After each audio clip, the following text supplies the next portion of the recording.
Okay, so I'm going to do a Black Panther versus Wolverine. I'm going to do this in two different styles. Because initially when I first wrote this, I'm like, oh, okay, Black Panther should take this easily. And then I started reading a lot of like the comic lines battles for this. And certain things struck me as kind of odd that I thought that there was more of an advantage to Black Panther. So Black Panther, Wolverine. This is a Black Panther in his normal iteration, all of the tools and tricks at his disposal. Wolverine, the way he is normally written. Intelligence. I don't think I really need to go into depth on this. You've got one of the most intelligent people in the Marvel Universe. I seem to say that a lot because there's a lot of people who are very high up in the intellectual scale.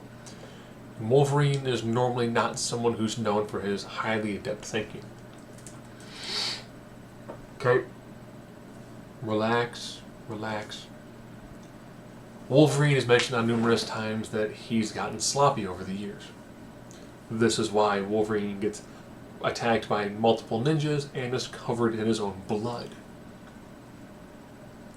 Black Panther's even made mention that the way Wolverine fights using his ability to recover.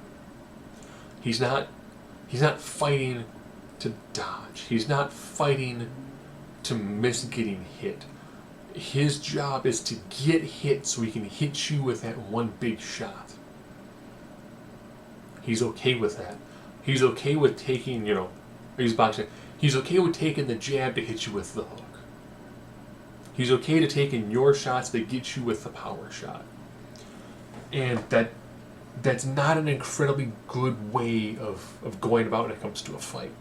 Strength. Now, initially I had this one in my mind going to Black Panther. The next reading, Black Panther, he's in between, dependent upon writer, he's in between the peak human and like the 1 ton range. Wolverine is normally considered about a 1 to 2 ton character. Most of that bases the fact that as he's moving around, his body's laced in the adamantium, so he's so used to just moving that additional mass around that he actually has a slight level of super strength just because his adamantium laced bones and the additional weight he has on his overall system. Speed, no issue there. You've got Black Panther who, I'm not even going to discuss the fact that he was able to sneak up on Silver Surfer. That's PIS. But Black Panther is shown to have a pretty high degree of agility, and dependent upon who he's facing, he does seem to have a level that puts him close to the level of super speed. Like very, very bottom level. So we're talking that he is above peak human. And Wolverine, given the fact that his body is laced on the adamantium, he does have an issue when it comes to trying to be incredibly fast. Invulnerability. Black Panther now, if you look at what he has for his normal armor, he's got the vibranium weave. He normally has a small amount of force field. He also, of course, has a really unique added ability, which, of course, Panther wants to use it. Sometimes he defensively uses anti-metal, which is enough actually to melt adamantium. So he does have a tremendous amount of invulnerability just basis what he's wearing normally. Durability, that's Wolverine's raison d'etre. That's what he is known for. He's known for his ability to take damage and keep on moving. I'm giving Black Panther those two because the use of the energy daggers, which would easily take out Wolverine in one shot, as well as other gear that he naturally carries on him, whether it's sleeping gas, whether it's knockout gas, whether it's all of the other random tricks that he carries with himself. As much as people say that he is a Batman, I'd almost say he's closer to Captain America, Dr. Doom. He's going to carry so much additional gear on him just naturally, because he knows he's going to face him with superpowers. He's going to need something to help him out in that fight. So he's going to carry a lot of gadgets, a lot of tricks, a lot of tools at his disposal. X Factor, I give this one to Wolverine. Oh, that should actually center a line. I'm going to give the X Factor to Wolverine in this one. And this is because as I was reading through when Black Panther fought people like Kraven, and he noticed that as he was taking shots from Kraven, wielding, decent daggers, but nothing that's made of adamantium. He was able to actually to nick and to scrape and to cut the armor that we see Black Panther wearing. So if Wolverine is able to get in a couple of shots, he's going to be able to potentially do some damage to Black Panther, depending on what Black Panther's using for his defensive capabilities. If he turns on the anti-metal, yeah, pretty much as soon as the weapon comes close, it's going to disintegrate and it's going to go. Wolverine's going to be clawless. But then he still has to worry about getting punched by a fist laced with adamantium. So then, Iceman takes him to another different level. You might notice that also the categories have reduced. Now, instead of it being a free-for-all, we're now making this much more of a classic style fight. I was able to find a good picture of what's called a Wolverine Ronin. Now all of a sudden we're going from the normally written Wolverine where it's, oh, he's just the bloody violent guy. I want to take him to the different direction. I do think that he has the potential of being this really fantastically written, bordering on psychological samurai character. He has spent time wielding a samurai sword, he has spent time in dojos. And I think this is a very unique aspect of Wolverine, because now also we're going from the blitzing rage monster to almost kind of like a Miyamoto Musashi, like Yagi Munenori sort of character, where he's fully in control of his emotions and he's no longer going to fight sloppy because he's now using a samurai sword. So I picture it to be a lot more of a sword fight. This is more of a samurai style. So then all of a sudden it's no tricks, it's no random tools.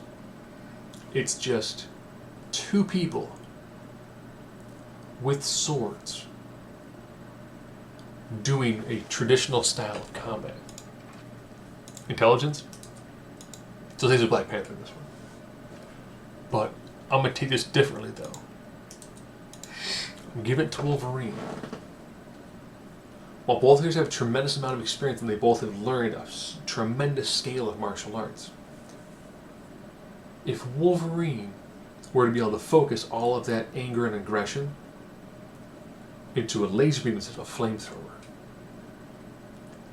and he would be able to channel all of his actual abilities and his skill and his insight and his animal instincts into just pure fighting, instead of giving in to the rage, actually using that to hone his mental acuity and to wield that with the sword extension of his body versus Black Panther wielding a sword. I do think that Wolverine has a tremendous edge in this. He's also has who's taken his hundreds of years of experience. And instead of that being the random chaos in his mind as he goes into a full animal berserker rage, he gets to drop all his individual pieces of experience and bring that into focus and a tremendous level of alignment. And I think this could be a really unique take on Wolverine. And if her strength stays the same, speed stays the same. Invulnerability, I'm still going to give it to him. And durability, still Wolverine. Even though this is Wolverine, of course, in your Kikogi and a Hakama, he's in traditional samurai gear versus Black Panther is going to be in his normal armor. Or his normal suit, I should say. Wolverine still has his healing ability. Black Panther still has armor. So I think these two in a different style of fight, where Wolverine's actually pulling on all of his different skills and all of his different acclimates, and Black Panther leaves the toys at home. So how does this fight actually end? I give the final nod to Wolverine. I think if you put these two in this level of very even style of fighting, I think that Wolverine going to an aspect of his personality that's more samurai based, it's more martial arts focused, and more instead of laser focused. I think him wielding the proper blade defeats Black Panther. He defeats Black Panther after a hard fought battle. But I think if these two end up fighting on a very even playing field, with a very different style of fighting. So it's Black Panther with a sword, Wolverine with a sword. And they leave the rest of their tools at home. I think that Wolverine physically has the tools to take Black Panther.